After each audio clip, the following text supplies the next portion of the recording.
Straight from the conspiracy theory iceberg, we take a look at a man who would do anything to protect his family. That man's name? OJ Simpson. And then we end the week with a personal theory of mine. We talk a lot about where ghosts come from, why they haunt particular locations and not others. But there is one location that everyone uses that is most likely the most haunted place on the planet. And we'll take a look at those today on Dead Rabbit Radio.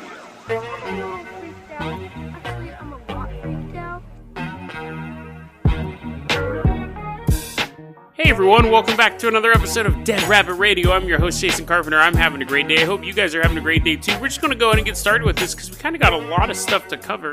Now, a lot of listeners go, hey man, we want more Conspiracy Iceberg stuff. And I'm totally down to do more Conspiracy Iceberg stuff. It does tend to take more research.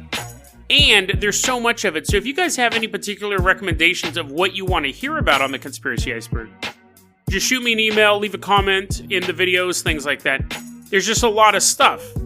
And so I kind of have to pick and choose, and there's a lot of stuff I come across on the conspiracy theory iceberg that just isn't super intriguing once you really start looking into it. And I'm like, this would be like a 5-minute segment.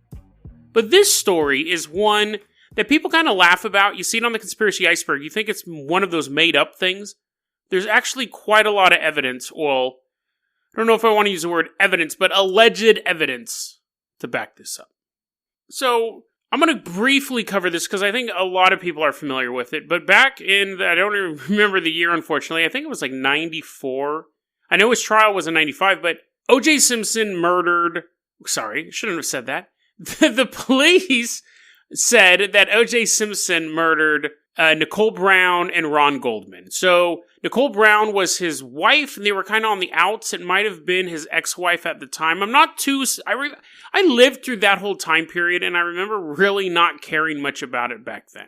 But you watch this guy, you watch this world-famous athlete / star of the Naked Gun movies, which the first two hold up really well. He ends up getting charged with the murder of Nicole Brown and Ron Goldman. A brutal, brutal slashing murder. And I remember at the time, it's like he just chopped them both up with a knife. Assuming, well, the reason why I have to keep backtracking on that was he was acquitted of it. He wasn't found not guilty. He was just acquitted of the charges that he had killed those two people. And he had a great legal team, and a lot of people thought he had something to do with it. And legally, they could never prove anything. So he walked on those charges. So everyone thought O.J. Simpson was going to be found guilty, and he wasn't. And he says, now I'm off to find the real killers. And then he just played golf for pretty much the rest of his life until he ended up committing like strong-armed robbery a couple of years ago, and he's in a Nevada prison. But so if he was guilty of the murder, he did eventually end up paying for it because he ended up going to prison for trying to steal back memorabilia that someone had taken from him. All that being said, this next thing we're going to talk about on the conspiracy theory iceberg actually may paint O.J. Simpson in a new light. It may actually paint him as world's best dad. Maybe. Let's take a look at this. So, there was a private investigator named Bill Deer. Bill Deer. If he said it both names together, he sounds like a character from The Hobbit. But Bill Deer was a private investigator, and he started looking into the O.J. case, and he said, O.J. is innocent, and I can prove it. So much so that he wrote a book called O.J. is Innocent and I Can Prove It. And in this book, he lays out the facts that O.J. Simpson did not murder Nicole Brown and Ron Goldman. His son did. Now, everything I'm about to talk about is completely alleged. It's from Bill Deer's vault that he got underneath the mines of Moria. He found this giant ancient text, and he got all these details. So I'm not saying that Jason Simpson did these things, but he does. He's saying that. So, and this is on the conspiracy theory iceberg, it's listed as OJ's son is the real killer. So this is what Bill Deer just plotted out in his book. Nonfiction book, by the way. Well, nonfiction according to him. People have disputed it. But he says he found evidence that Jason was diagnosed with IED, which if you're going to have a mental disease, have one named after a bomb. That is, at least that's pretty badass. But anyways, he has, could you imagine going to people and be like, yeah, I'm having a terrible day, my IED is really flaring up. People are like, he's not allowed into Home Depots anymore, he's not allowed to buy nails. His disease's name, allegedly, is IED, and that's the last time I'm going to say allegedly. I think you guys will get it. He's supposedly, I guess that's the same as allegedly. Anyways, Bill Deere says that Jason Simpson has IED, which is known as intermittent explosive disorder. That's still pretty badass. Sounds like a horrible thing to suffer through, but it still sounds pretty cool. And it's something where you have extreme outbursts of anger over little things. So you just freak out all the time. I'm sure you've known someone with IED. I definitely have. But around the time of this is all really bizarre. Now, again, we're going to assume for the sake of this that Bill Deere's done his research and he's not just making stuff up. But Bill Deere said around the time of the murder, and this actually would be easy to verify. No one's really disputed a lot of the details. They just dispute the motive. Around the time of the murders, Jason Simpson was on probation. Probation for what, you ask? He was probation for attacking a former employer with a knife. Now, I guess I should have said this earlier, but Nicole Brown and Ron Goldman were stabbed to death. Actually, that's kind of a misnomer. They were cut to ribbons. Cut to ribbons. Don't want to go into a lot of the grisly details. They weren't just poked a couple times with a knife and whoever did it ran away. They were completely slashed up. This guy was on probation for attacking a former employer with a knife. 2 months before the murders, he had violently assaulted his girlfriend. Just beat the crap out of her. And then on another occasion, he attacked a former girlfriend and cut her hair off using a knife. So Bill Deere is saying that Jason has this tendency to fly into a rage at a drop of a hat, that he has attacked people with knives in the very, very recent past, around the time of the murders. I don't know about right now, but around the time of the murders, he had attacked people with knives. He also found some of Jason Simpson's diaries. Now, this is where I'm kind of like, how did you get these? But anyways, he found these diaries, supposedly, that belonged to Jason Simpson. And I'm going to read these excerpts to you. They're pretty brief. And I want you to ask yourself, are these the signs of somebody who is suffering from IED? They could just blow up at a moment's notice? Or is this the lead singer of Papa Roach? This was in his diary. It's the year of the knife for me. I cut away my problems with a knife. That's one thing from it. Anybody touches my friends, I will kill them. It's kind of edgy teenage. Cut my life into pieces. This is my last resort. That was a trick question. But then he also supposedly wrote, I'm also tired of being Dr. Jekyll and Mr. Hyde. I'm sure you can find a lot of edgy people's diaries or writings and they'll have stuff in it like that. Or song lyrics for new metal bands. But we're seeing a pattern here. The knife attacks, the mental instability, these very edgy writings in this, I'm assuming, spiral notebook with like the Stussy symbol drawn on the front 8 times. Now let's look at some other brief pieces of evidence. One, they think if this is true, what set him off was that Nicole was supposed to come visit Jason's restaurant, and at the last minute canceled it, which made him fly into a rage. People at work were like, oh my God, dude, settle down. He's like, give me a knife, give me a knife. They're like, dude, settle down. He's like, give me my notebook. And he starts scribbling out lyrics. People said at the restaurant it really upset him. And apparently his alibi was, well, I couldn't have murdered them. I was working at this restaurant, so I wasn't anywhere near him. People at the restaurant said, we closed early that night, and his time card was simply handwritten that night. It wasn't punched like they normally are in the machine. But the police never really formally questioned him. But as Bill Deere keeps going through this evidence, he says, listen, these are the facts we know about the murder. Ron Goldman had fought for his life. The police said there was most likely like a 10 to 15 minute struggle between the killer and Ron Goldman. Ron Goldman had bruises on his body so deep, so big, that they said it looks like someone punched him to the bone. When they checked OJ Simpson, he didn't have any bad bruises. He didn't look like he had been in a boxing match. He had some cuts, some small abrasions, but nothing would suggest that he fought a man to the death for 10 to 15 minutes. Nothing would suggest that. Jason Simpson was a black belt in karate, so he could fight. So, okay, actually, before I go on to that, I've lost track of the amount of people who said that they are good at karate and gotten their butts handed to them. So I'm not saying just because you're good at karate means that you can definitely win a fight. However, for this instance, let's say that the karate black belt actually means that he could stand up and fight a man for 10 minutes. But he has a knife, he's able to just kind of poke him, take blood out of him, weaken him, fight keeps going on, it gets more violent, things like that. OJ Simpson did not look like he was in a fight for his life. Nobody ever checked the son to see how bruised up he was. He's all busted up, he looks like Rocky at the end of the movie. He's like, I stepped on a rake. So, but nobody questioned it. Nobody examined him to see if he had any of those things. Now, the question is, and then the other people are saying, listen, Jason wasn't seen anywhere around the house that night. People thought they saw OJ Simpson walking in the bushes, like Bigfoot, skulking about. People said, this is what's interesting, is all the pushback on this is, well, what about all the evidence of OJ Simpson? Why did he go running for his life? Why did he write a suicide note? The bloody shoe prints match the type of shoes that OJ Simpson wears. All of these other details that came out in the trial, they're going, no one's saying that's not true about Jason. Didn't get arrested for attacking someone with a knife. Jason wasn't being diagnosed with IED.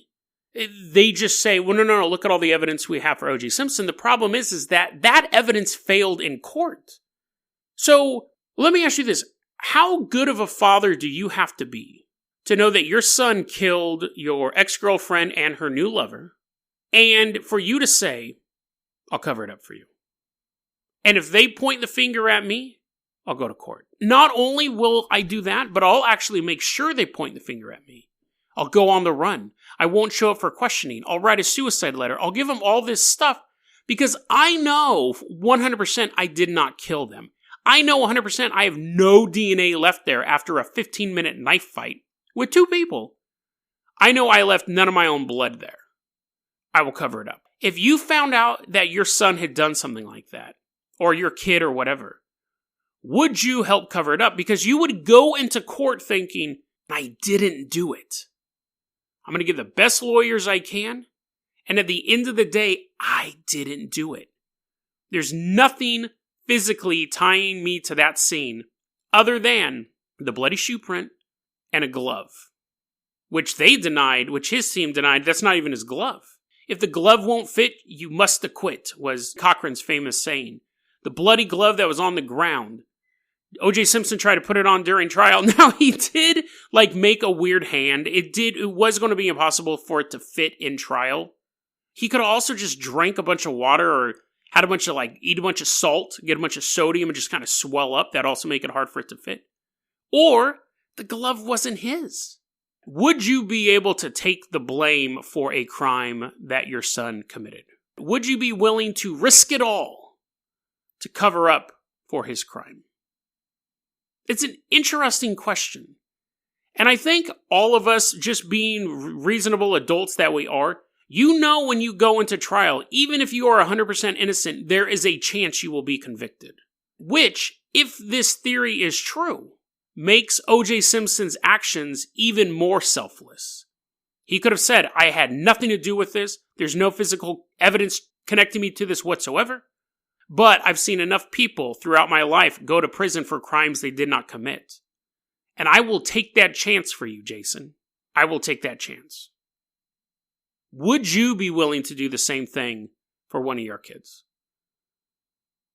Interesting question. Interesting topic on the conspiracy theory iceberg. It's one of the ones that didn't pop out to me at first. And even when I was researching it, I was like, The more I thought about it, I thought, that's an interesting angle. Not that the fact that someone came up with this theory, but would you be able to do the same thing that this theoretical OJ Simpson did? And is it not just that he's back in prison?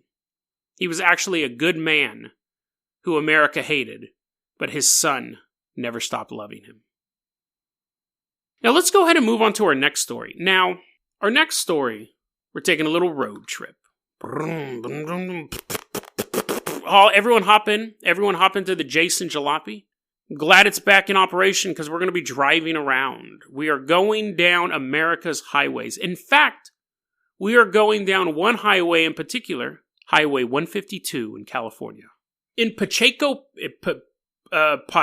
Pass in Central California runs Highway 152.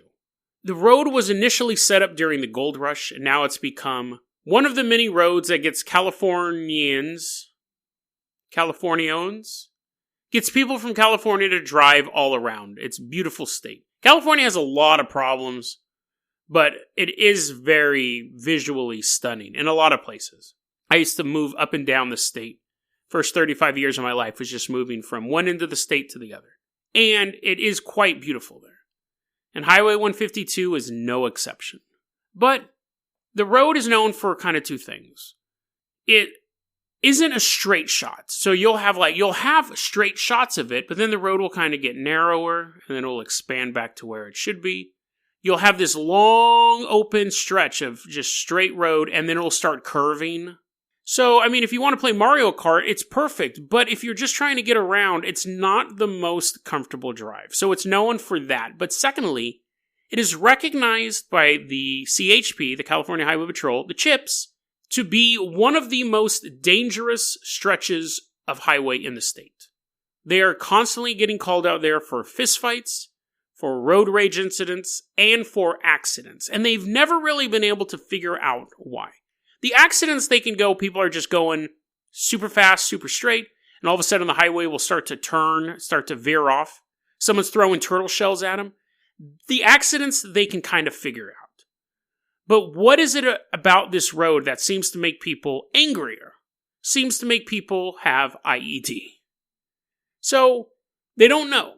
The cops just patrol it like it's any other highway. They just know they're going to spend more time on Highway 152 than any other stretch of California's highways.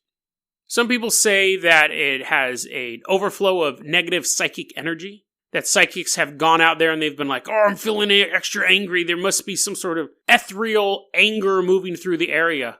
They say that as they're punching the reporter they're giving a quote to, strangling him out. But there's never really been anything to key in on what could have caused this. I mean, the road is quite old.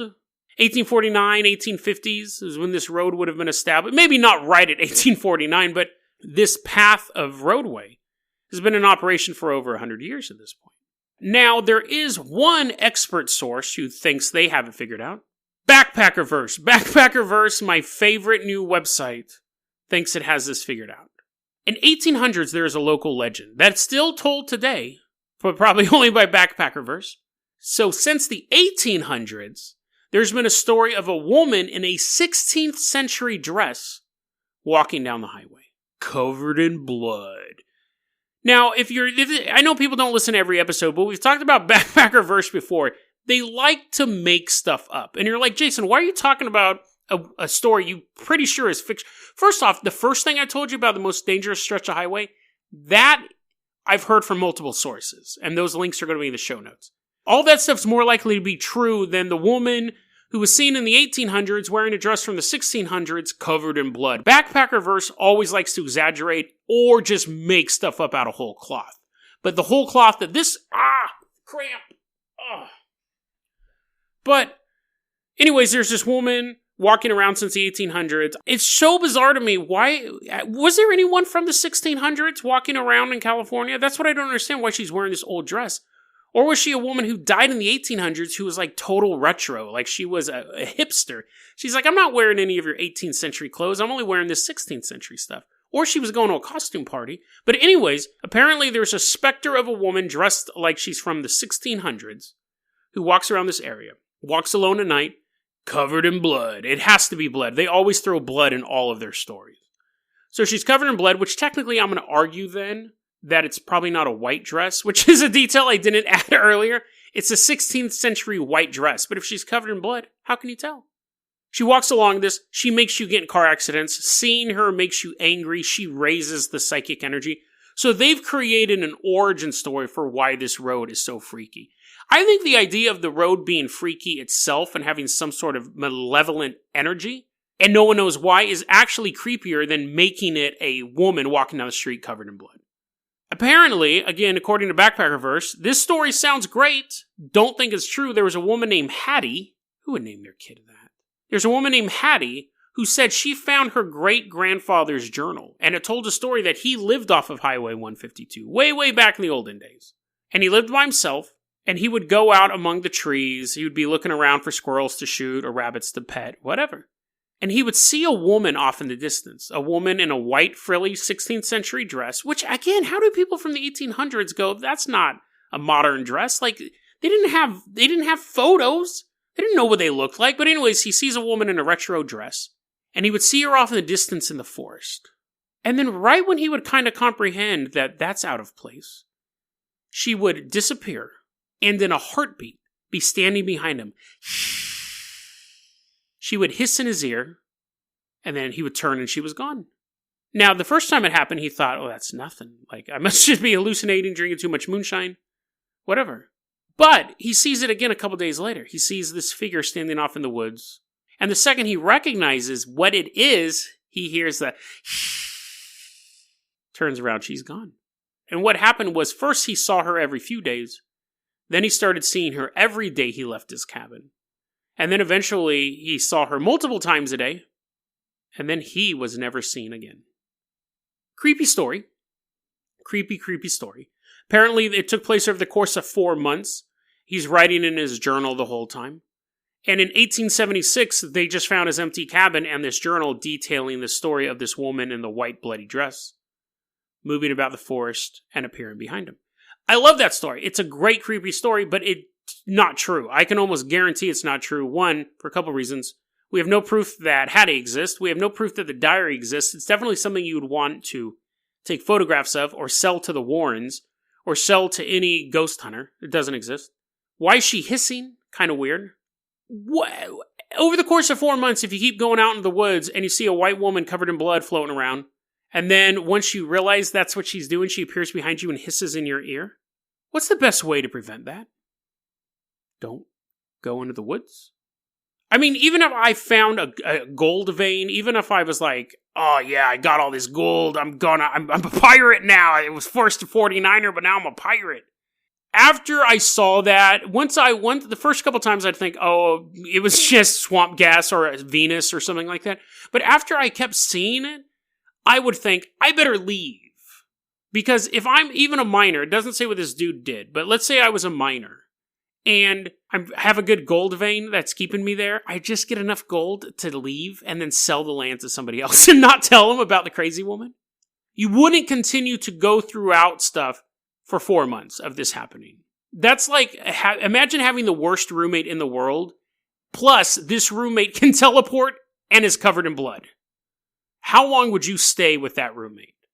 So, that's that story, and I love it, but I don't think it's real. But you're like, Jason, why are you spending Friday? Why are you spending the last episode of the week to talk about Backpackerverse? Because we know how you feel about Backpackerverse. Here's why. I said in my intro, the most haunted places that everyone uses. So here's one of my theories. I want to share one of my theories with you. I believe, if we believe in the certain ideas of like ghosts are dead people, or ghosts are spirits, trapped spirits and things like that, people who have died violently. And there's other theories on ghosts, and this one actually works for that too. But if we take that into account, where do most people die? In their homes. Most people tend to die in their homes. But a good amount of people die on the road. They die on highways and city streets. When you have so let's say that you die in your house. And your ghost is there and you're feeling comfortable, and another family moves in. You can be like a specter and kind of messing about, mucking about, knocking their candles over. Don't do that. You'll burn the place down. But, like unscrewing light bulbs, turning the water faucet on, things like that. But over time, you may say, it's time for me to move on. Like, this isn't my home anymore. They've changed everything. They put up that Metallica poster. I like Slayer. This is too much. And your spirit leaves. And that may be why we don't have a ton of home hauntings. That may be why we don't always have a ghost in a house where somebody died. But nobody's home is the road, except for maybe like Johnny Cash. Nobody's home is the road. You are driving down the road to go home, and you die. You are, by all respects, really trapped in limbo. You're not at your workplace, you're not at home. You're not at your school, you're not at home. You're not at your friend's house, you're not at home. You're trapped in between these places. And it's the one place your spirit couldn't find rest. Your car crashes, you have a heart attack while you're driving, you choke on a chicken bone because you're eating KFC, driving down the road going 80 miles an hour. You die. Ambulance shows up, puts you in the back, drives you away. But your spirit stays there. It's trapped in a sense that it doesn't have another place to go. It is, by all accounts, a limbo on Earth. And it's the one place that can't be investigated. Are you going to have a paranormal crew stop every mile down the road and spend a couple hours out there or a couple days taking readings and then drive another mile down and do another thing? Every stretch of road and every stretch of highway has had numerous deaths. A house throughout its life, a house that was built in the 50s may have only had one person die in it. A house built in the 1800s may have had 5 people die in it. But a stretch of road connecting the house from the 50s and the house in the 1800s could have had 10,000 people die on it over the course of those 150 years. That actually might be a bit high, but you know what I'm getting at. Hundreds, if not thousands of people could die on the same stretch of road between those two places where one person died or 5 people died. Yet we always concentrate on haunted houses, haunted churches, haunted asylums. But think about how many people die on the freeway versus how many people die in an asylum. Now, some people say that ghosts are psychic energy. It doesn't necessarily mean that you have to die there to leave some sort of psychic residue. You could have a horrible fight, could have a horrible heartbreak, and you're leaving a piece of yourself there. Where do you do most of your thinking? Shower, yes, sure, but driving. It's generally when you are alone. Or when you're with someone and they're nagging you the whole way, or your kids are screaming in the back seat and you're thinking, I wish I was 25, I wish I learned how to play the guitar, I wish I had done something. You're leaving that little bit of psychic energy every time you drive to the job you hate. Or driving from the job you love back to the home where you don't feel welcome. You're leaving a bit of psychic energy on the side of the road. We travel so fast down the road. Unless it was a phantom hitchhiker or something, a woman in an old dress covered in blood standing on the side of the road, you wouldn't notice the specter standing on the side of the road. You wouldn't notice the grieving spirit. You wouldn't notice the angry poltergeist. You wouldn't pick up on any of these things. You're driving from one location to another. But that road you travel down may be littered with ghosts, spirits, poltergeists, and the damned, watching you underneath the darkened streetlight, behind the grass, just out of sight. And the next time you're driving down that road, take a look in the rearview mirror. See if you see anything out of the ordinary. Because if you do, if you see a trapped, lonely spirit walking down the road, you may drive a little safer so you don't share its fate. DeadRabbitRadio@gmail.com is going to be our email address. You can also hit us up at Facebook.com/DeadRabbitRadio. Twitter is @JasonOCarpenter. Dead Rabbit Radio is the daily paranormal conspiracy and true crime podcast. You don't have to listen to it every day, but I'm glad you listened to it today. Have a great one, guys.